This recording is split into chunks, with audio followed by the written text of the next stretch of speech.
अस्सलाम वालेकुम प्यारे बच्चों, आज हम जमात अव्वल के उर्दू मज़मून में सफ़ा नंबर 49 पर दी हुई हुर्फ तहज़ीब पढ़ेंगे।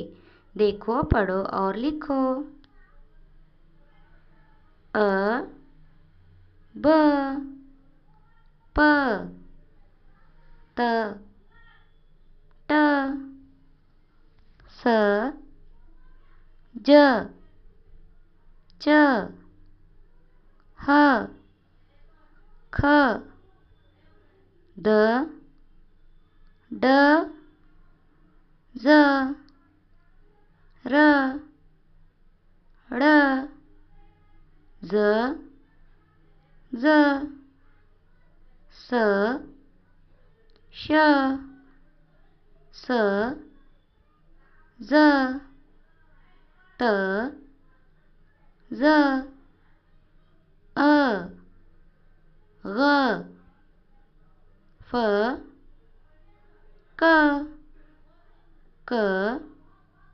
ग, ल, म, न, व, ह, हमज़ा, ई, ए, भ, फ, थ, ठ, झ, छ, ध, ढ, र, ड़, ख, ग, ल, म, न। शुक्रिया।